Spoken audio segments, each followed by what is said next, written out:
السلام علیکم۔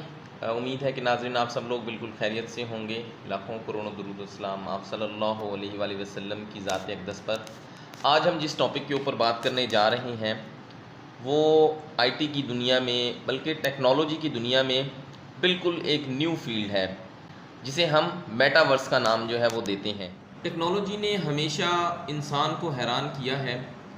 آج سے ہزاروں سال پہلے کا انسان شاید کبھی سوچ بھی نہ سکے کہ atomic energy, artificial intelligence, quantum computing اور آگمنٹڈ ریالٹی جیسی نئی ٹیکنالوجیز جن کے آج کل کے رجحانات پائے جاتے ہیں، عمومی طور پر ٹیکنالوجی کی پیشین گوئی بہت پہلے ہی کر لی جاتی ہے، لیکن وہ کب حقیقت کا روپ دھارے گی اس پر وقت کی قید نہیں لگائی جا سکتی۔ اسی طرز پر دنیا بھر میں میٹاورس پر کام ہو رہا ہے اور بہت سی کمپنیاں اس پر تحقیق کرنے، اسے سمجھنے اور اس کی تراش میں اپنا وقت اور سرمایہ لگا رہی ہیں تاکہ آنے والے وقت میں اس سے بھرپور فائدہ حاصل کر سکیں، میٹاورس کے مختلف پہلوؤں سے اپنے کاروبار کو اس دنیا میں فروغ دے سکیں۔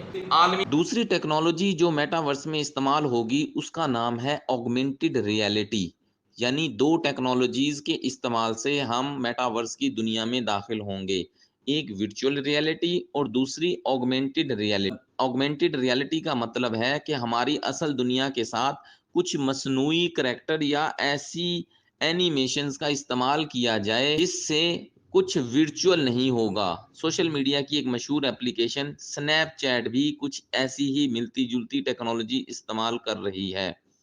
تیسری ٹیکنالوجی جو میٹاورس میں اہم کردار ادا کرے گی وہ ہے 5G انٹرنیٹ۔ اگر اتنی بڑی ورچوئل دنیا چلانی ہے تو اس کے لیے ہمیں خاص رفتار پر انٹرنیٹ استعمال کرنا پڑے گا۔ جی ناظرین، میٹاورس مجموعی طور پر بنائی گئی ایک ایسی دنیا ہوگی جس میں آپ جب چاہیں داخل ہو سکیں گے۔ ویسے تو انٹرنیٹ بھی اپنے ہی اندر ایک دنیا ہے، لیکن اس کا استعمال آپ صرف دو طرفہ طریقے سے ہی کر سکتے ہیں۔ یعنی اگر آپ اپنے موبائل پر استعمال کرتے ہیں تو ایک آپریٹنگ سسٹم کے ذریعے آپ انٹرنیٹ کو استعمال کرتے ہیں اور اسی آپریٹنگ سسٹم کو استعمال کرتے ہوئے انٹرنیٹ آپ کے ساتھ کمیونیکیٹ کرتا ہے۔